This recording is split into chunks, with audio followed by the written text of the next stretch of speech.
Hey math people, let's do some limits. I haven't done limits in a while, so I teach Calc BC, and limits were back in like August. Right now it's, I don't know, what's the month? March. I don't even know what day it is. It's Tuesday. That's what the day is today. Irrelevant if you're watching this video not on this day. But let's do some limits. AP exam is coming around soon, and there might be some limits on there, so let's get to it. I will upload these problems in some way, shape, or form in the description, so if you want to see them in advance and try them on your own, that's a good idea. So the limit, number one. Limit as x approaches to, from a certain direction. Direction to be left for you to decide right now in the next couple of seconds, of x minus 1 over x squared minus 3x plus 2. Alright, cool. What direction is this? Yeah, right. You said at home from the right, right? So if it's positive here, that means from the positive direction, which is the right. And if it's a negative here, that means from the negative direction, which is from the left. Alright, I don't know how this thing looks, but I can do some math. I can simplify some things because I know how to factor. Factoring this expression in the denominator, what two numbers multiply into 2 and add into negative 3? Negative 2, negative 1? Why would I do that? It allows me to see that I can cancel those expressions. So we have a hole on x is equal to 1. That's irrelevant for the limit. So I'm just going to remove the clutter. And actually this allows me to see something a little bit more clearly. I know how this guy looks. 1 over x. It looks kind of like this. A little different though. It's going to look like this. You have these rational curves on the first and third quadrant. Yeah. So this is going to be very similar. It's just shifted 2 units to the right. If you remember, it's kind of like reversed. If it's negative here, it's movement to the right. It's positive here, it's movement to the left. So graphing the function at play off our parent function. So you should know how to graph 1 over x. It's a life skill. Someone will ask you that one day, and it will be very important in that moment. Me right now. So 2 units to the right, so not in this direction, over here, we can graph a very similar shape with an asymptote this time around on 2 instead of 0.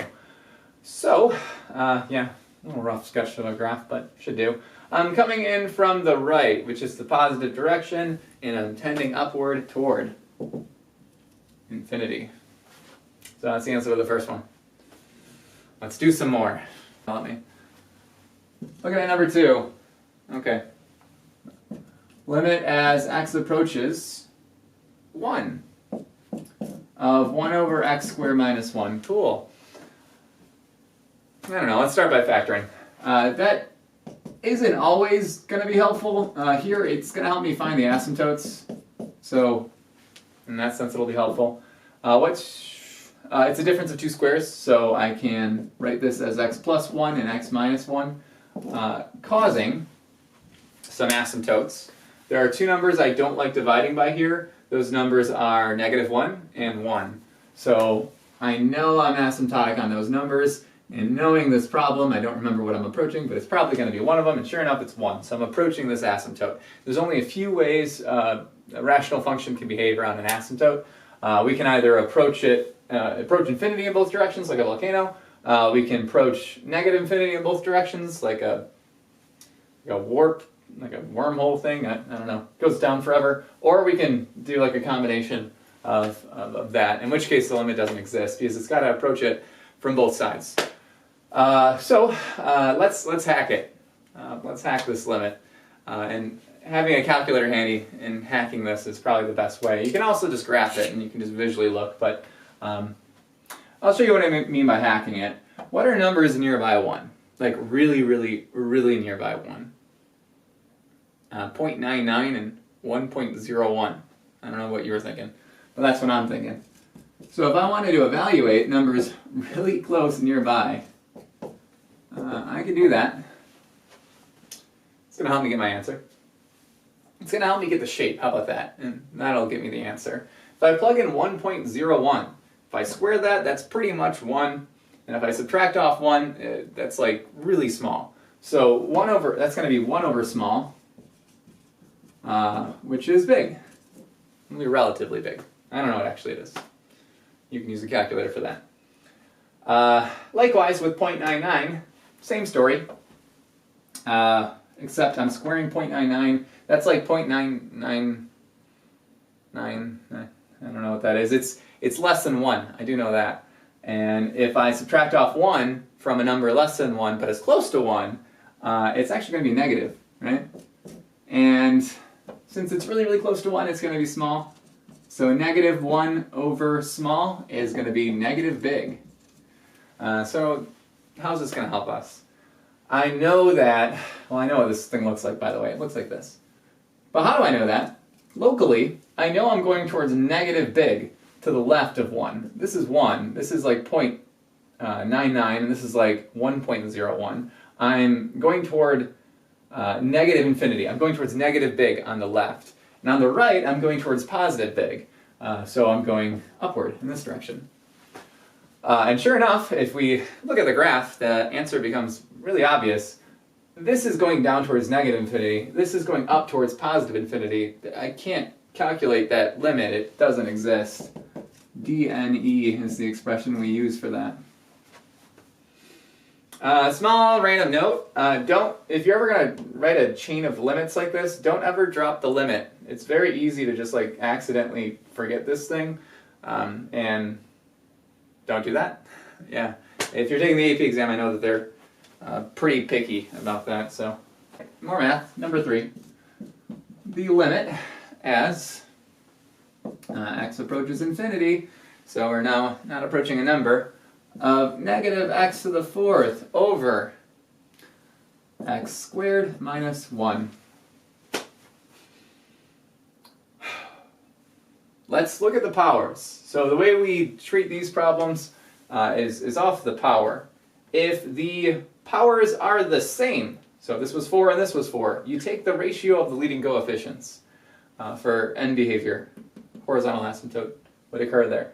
If the power up top is smaller than the power down below, that goes towards 0, because that would mean that bottom is faster than top, and it gets really big where top doesn't get quite as big. Here the reverse happens. Top is bigger than bottom, so this thing gets way bigger over time than this thing.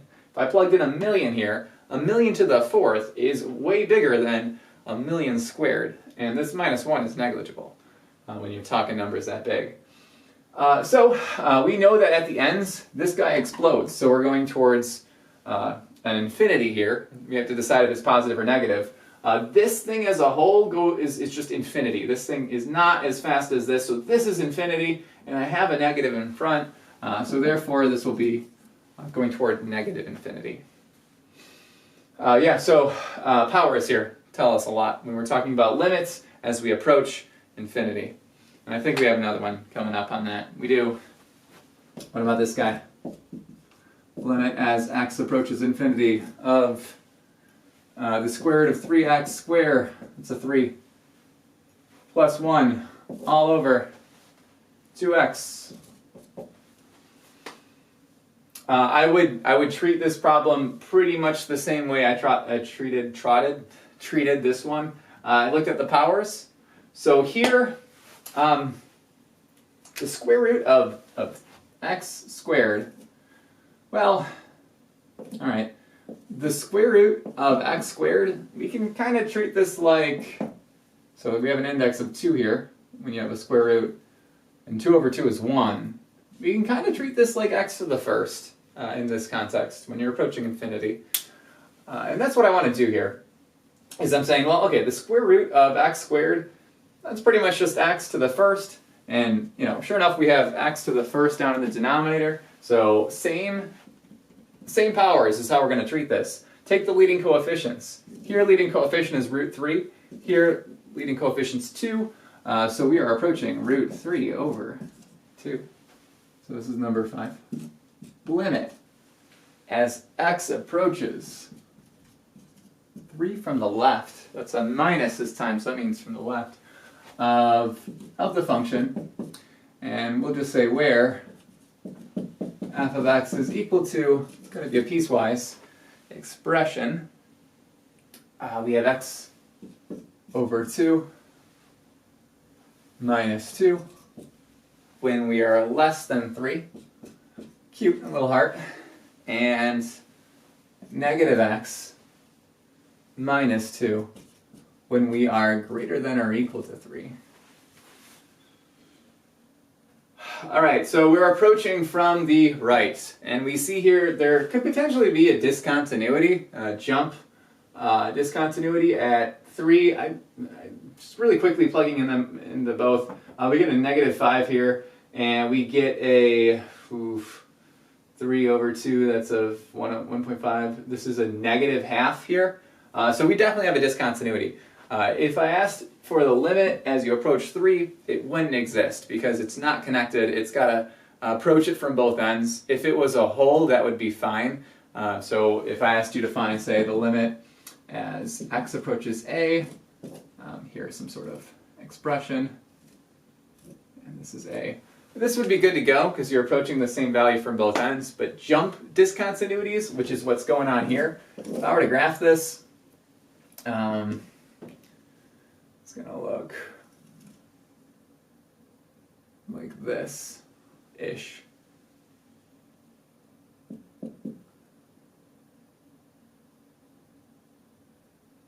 Yeah.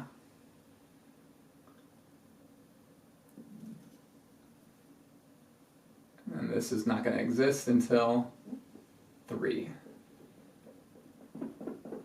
Okay. Yeah, should look like that. Arrow goes forever in that direction.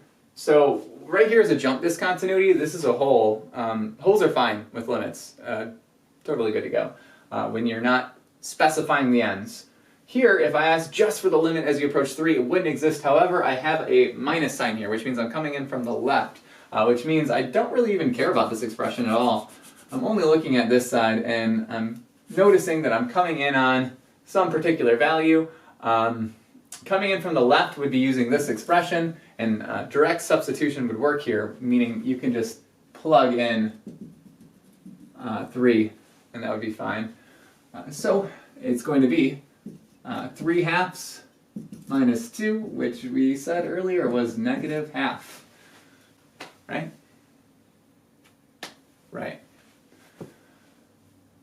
Alright, so be careful with piecewise functions. At the moment it switches its domain. It's very common to ask limit problems with that. And just be cautious of that. If you have a side that it denotes, then you're fine. The limit will exist. If it doesn't denote that, it needs to be continuous, which would mean that the output for both of these expressions would have needed to have been the same. But it wasn't the case we were in. The case we were in was not that.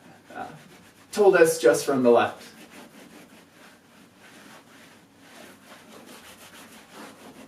Okay, more math. Let's do another piecewise.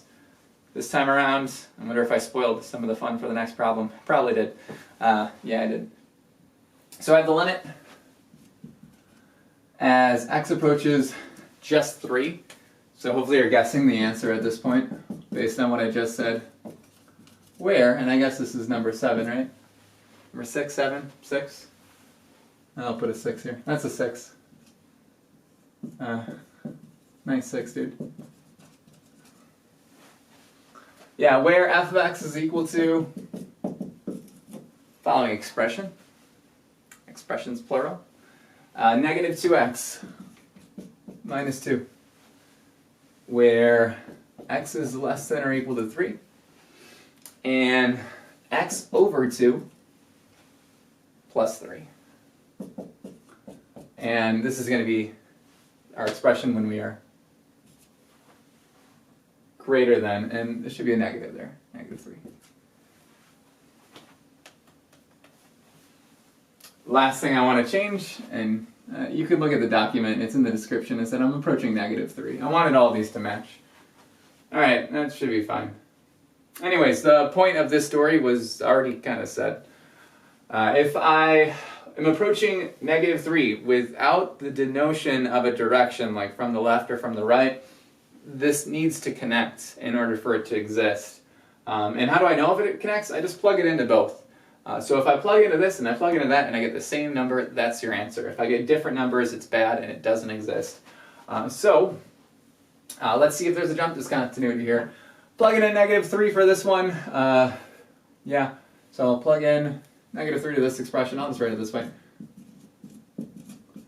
This is a +6 minus 2, you get 4.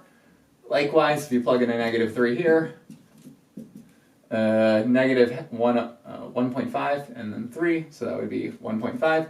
These are not the same, so therefore my function, or rather the limit as you approach -3 of this function, does not exist. And you can look at a graph to show this. I'll really quickly sketch one. So from when we're less than -3, right, so -3 is in this direction, 1, 2, 3, and we're going to have a slope this way. I don't know where we are here, but we're above it. Oh, actually we're at 4. It's pretty easy. And then over here we're at 1.5, so do this. There we go. Slope's a little off, but the idea is there. You have a jump discontinuity, not connected, so therefore limit does not exist. The limit, as x approaches 1, of x squared minus x over a thing, and that thing is x minus 1. I don't know. Let's do algebra and hope that does something for us. So I'm going to rewrite the limit if I'm going to do algebra here.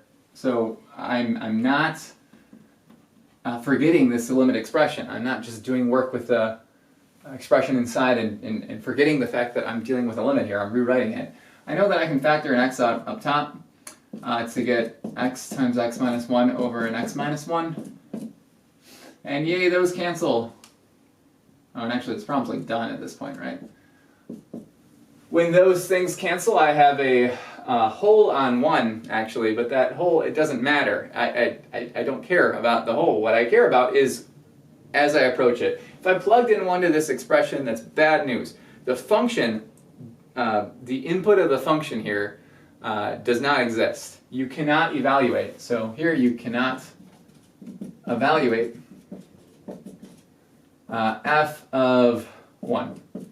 You can, however, because if you try to, you get your value by 0. You can, however, find the limit as you approach 1 in this scenario, because after some cancellation, I see that a direct substitution should work, and it comes out to be just 1. How does this expression look, you may ask? Well, this is actually a very easy expression to graph. Looks like this. And at this point we have a hole. Doesn't matter, because from the left I'm approaching 1, from the right I'm approaching 1, therefore the answer is 1 by definition of a limit. Fun. I like stuff like this. This was cool. This was a good one. Nice job, number 7. More conceptual today, right? Like a lot of these videos, the math isn't too crazy. The camera just cut me off as I was talking. So I guess I now know the limit to how long these videos can be recorded for. It looks like 21 minutes or something like that. Alright. So I was making a point. Oh yeah, so the math wasn't too crazy. So far, at least. What did we do? Factor stuff? There was one problem where we had to hack it a bit that was kind of annoying, but otherwise nothing too wild. So point of that is a lot of conceptual stuff in calculus. Although, not always. Sometimes the procedural math gets a little hairy. I don't think so too much with limits, but maybe I'm getting ahead of myself because this one looks pretty tough. Alright, so I have the limit as x approaches 1 of the square root of x plus 15 minus 4. And this is going to be over x minus 1. Well, alright.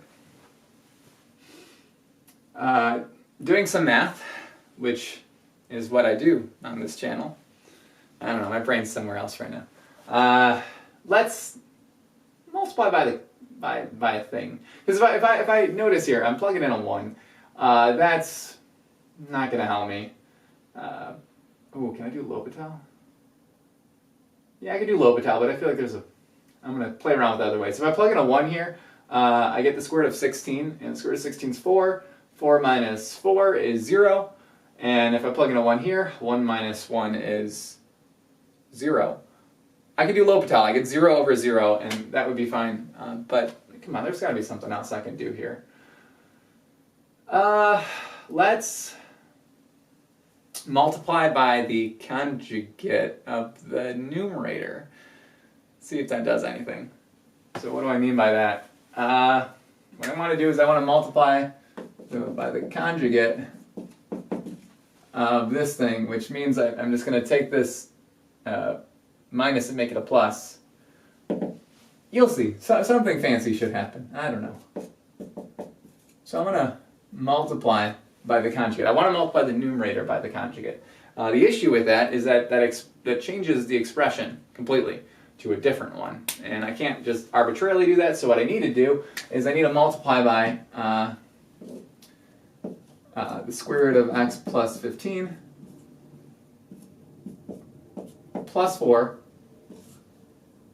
and the only way to multiply by that on the numerator is to also have it in the denominator, because here we're multiplying by just simply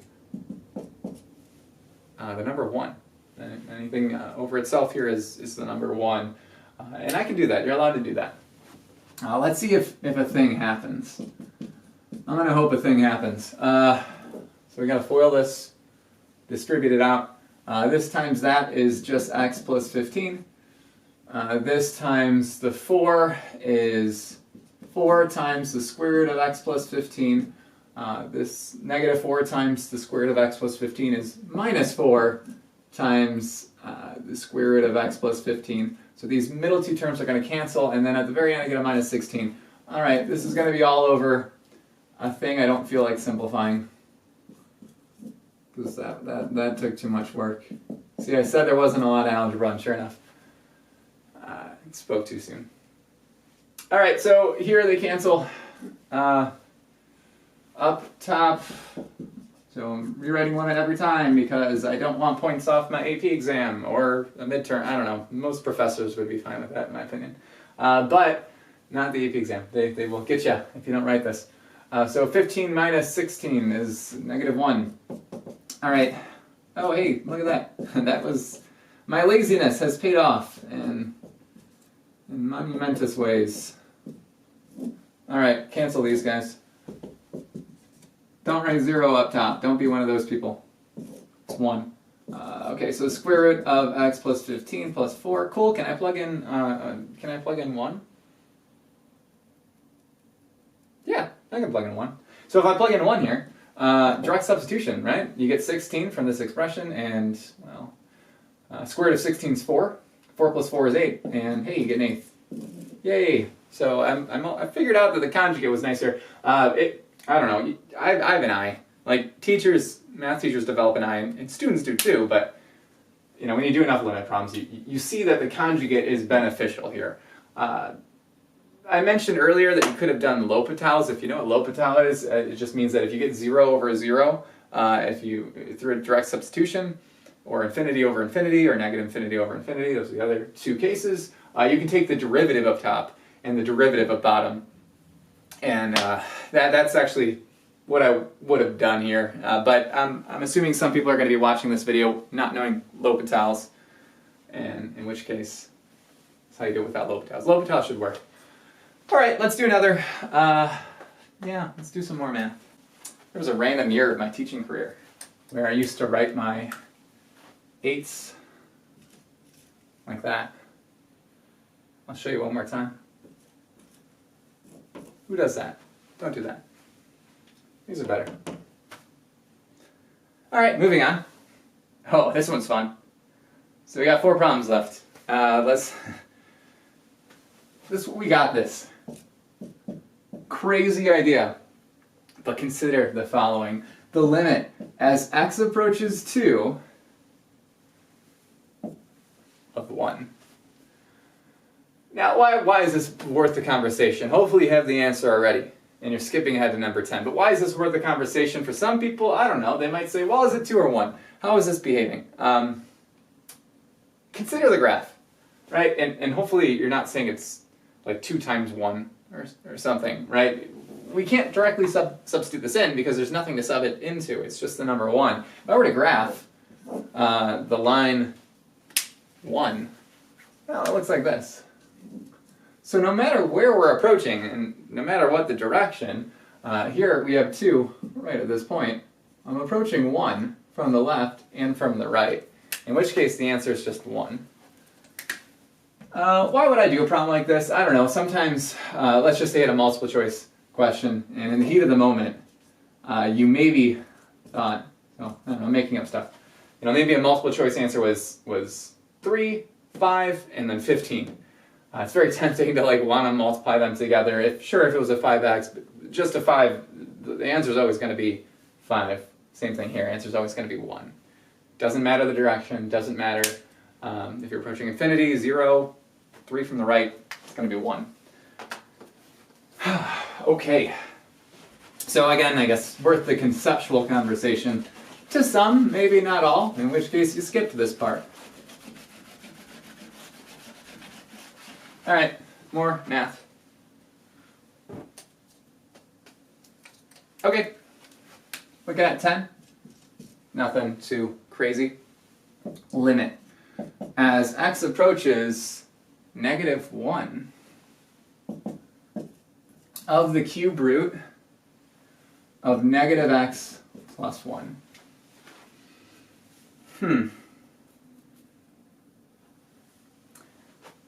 Direct substitution. Anytime you encounter a limit, always check to see if a direct substitution works. The earlier problems we did were all rational, and we were kind of playing around with the behavior at its asymptotes, and that's when limits become really practical. In a situation like this, though, the limit notation is not really practical at all. This thing's continuous on its domain, right? Should be. With that said, the limit is going to be the same thing as if you were to directly substitute in the x value. So in a case like this, the limit and the function evaluated at that point, they're the same. So plug in this thing in. Cube root, and notice how I dropped the limit here. That's intentional because I'm evaluating the answer at this point. Of -1 plus 1, this is a 2. Cube root of 2 is your answer. Yeah, so I would look for opportunities to directly sub in, always. Especially if it's not rational. If it's not rational, the direct sub likely to be useful. Not always, but likely. Okay, so what's the point of doing limits? A lot of reasons, but I like to advertise this one the most. Limits are the gateway to calculus. The derivative is an enormous part of calculus. There's an official definition to a derivative you may have learned, and it goes a little like this. So f prime of x is the same thing as taking f of x plus 8, well, as a limit. Here I go again, dropping that limit. Was bound to happen. The limit as h approaches 0, that's an h, of f of x plus h minus f of x all over h. The definition of a derivative uses a limit, because you're trying to find an infinitely small change, and in order to do that, you want that change to be infinitely small. Seems kind of strange to say that way, but that's how we're going to define it. If I remember correctly, the alternative definition is the limit as x approaches a of f of x minus f of a all over x minus a. This is ultimately average rate of change, but when x is super close to a, so this difference is pretty much nothing. Average rate of change is nice. It's a slope from one point to another, and you can do that with curves. So I call the limit definition of a derivative the gateway into calculus. Reason being is because we take average rate of change, you make this pretty much zero via a limit. You can then write it more formally with its H notation, and voila, you have entered the gateway to calculus with a derivative. Okay, a little bit of a tangent there. Derivatives are useful with that. That's like the low-hanging fruit joke of calculus, is just to say tangent. So I will use that for the rest of my career. So the limit as h approaches 0 of negative half plus h to the third minus negative half to the third. This is going to be all over h. Okay, hey, look at that. Why did I talk about this? For that. What we have here is actually a derivative. So now I am relying on you knowing how to find derivatives. And maybe for some of you, if you're watching this in, say, August, September of the next school year or the year after, you're probably thinking, well, I don't know how to do that, in which case you're done with the video. I don't know why you're still watching. But if you know how to find derivatives, then this is going to be useful here. Because what I need to do is I need to actually extract my f of x. I need to pluck it out of this expression. And the easiest way to do that is actually right here. This expression, well, not the minus, not you, is f of x. So what is my function here? There's two questions you got to ask yourself. What is my function, and what am I evaluating the derivative at the function? So what am I plugging into the derivative here? My function is very simple. It's just going to be a thing cubed. So if we write this f of x style, it's going to be a thing, which is x, cubed. My function here is just a thing cubed, based off this shell. All right, what am I then taking the derivative of? This is, at the end of the day, the limit definition of a derivative. So I know this is just f prime. What's my input? What did I plug into f here? Well, I plugged in a negative half. So I'm finding the derivative, that's a prime, of negative half for this expression. So really fast, let's find the derivative here. This is where I'm assuming you know so this is a review for my students, I'm assuming you know power rule. Here we just take the 3, bring it on up front, and lower the power by 1 is 3x squared. If I want to evaluate this at negative half, so f prime of negative half, that's something we can do. Squaring a negative half is a fourth, and multiplying a fourth by 3 gets you 3/4 as a final answer. This was secretly asking you, what is the derivative of x cubed at negative half? That's what this problem was secretly asking, and sure enough, the answer is 3/4. This has an instantaneous rate of change, which is kind of an oxymoron, of 3/4 at negative half for the function x cubed. All right, let's do one more. Yeah, let's do one more. Oh, I needed that. Well, this is good. Now we're going to do the problem without that written right there. But I needed that because that's like the shell, right? That's going to help me find the function provided, because we're going to do another one of these. All right, looking at 12, final one. Here I have the limit as h approaches 0 of 5 square root 2 plus h minus 5 root 2, and this is all over h. All right, first question is, what's my function? And the answer is easiest by observing this expression. This right here is f of x, but with an input, f of whatever my input is. So the input here is clearly 2. So I'm evaluating at 2 the function 5 square root of the input, which is x. So f of x is going to be 5 root x from this expression. All right, so this thing is just evaluating the derivative at 2. So I can do that. The derivative is something we should compute right now. So this is just 5 times x to the half. So the derivative of this expression is 5 over 2 times x to the negative half. And I want to evaluate it at 2 because that is my input that I'm plugging in here. So f prime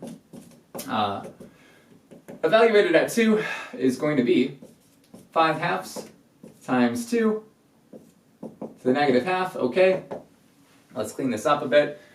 This is just the square root down of the denominator, so this is going to be 5 over 2 root 2, which honestly is a fine way of representing the answer. This is, I don't know, it's fine. It's fine. It's normal fine. It's not perfect. It's fine. But we should do a thing, right? We should rationalize.